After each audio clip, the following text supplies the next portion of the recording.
After developing an effective integrated weed control strategy, the next step is to carry it out. A large part of the implementation process occurs before the crop emerges and even before weeds are seen.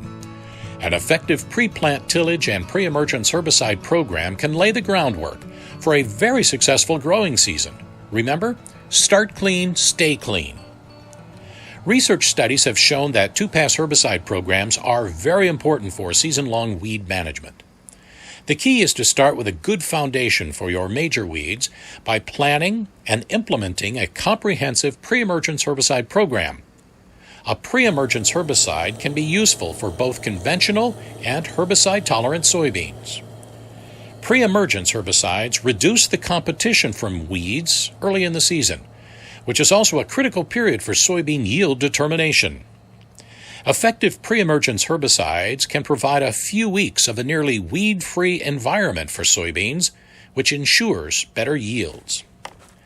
Pre-emergence herbicides widen the window to get post-emergence programs done and play an important role in adding diversity into herbicide programs. Weed management must be tailored to the weed species present in each field. For early emerging weed species like giant ragweed, common lamb's quarters, and kochia, pre-plant burn down might be a great choice. Some of the biennial weeds like mare's tail can emerge in the fall and survive the winter in a rosette form. So a fall application of burn-down herbicides with residual activity can effectively reduce the mare's tail population. A very wide range of tillage operations are practiced in the northern Corn Belt. Soybeans are routinely planted into clean-tilled fields, no-tilled into corn stalks, strip-tilled, vertical-tilled, and many more. Final tillage passes should be accomplished as close to the planting time as possible to reduce the head start for weeds that might come from delayed planting. If using incorporated herbicides, be sure to carefully control the depth of tillage to ensure that the herbicide is in the zone where it can be useful. No-till and strip-till fields should be evaluated for weed size and species. If pre-emergence herbicides are not expected to have activity, then a pre-plant burn-down may be required. Planting into cover crops poses many additional challenges, but ensuring a good kill on covers is essential for getting soybeans off to a good start.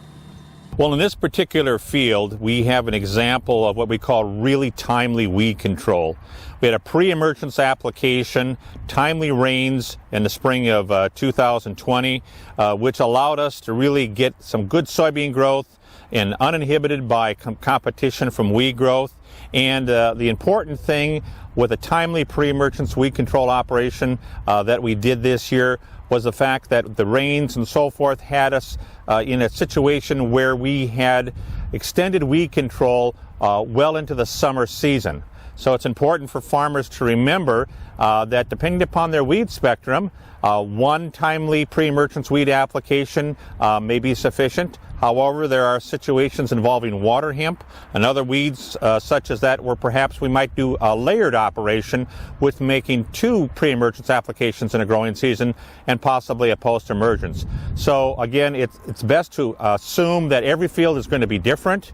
If you have the field history and you understand what kind of weed spectrum you have in the field, then you can plan ahead much better in terms of making those weed control operations that will pay off economically in the future. When we have really good weed control operations, obviously one of the things we look for is not only early emerging weeds that are controlled, but extended weeds that are controlled into the summer season. In this particular field, we've had sufficient rainfall so that we have activity from the herbicide well into the month of June into July.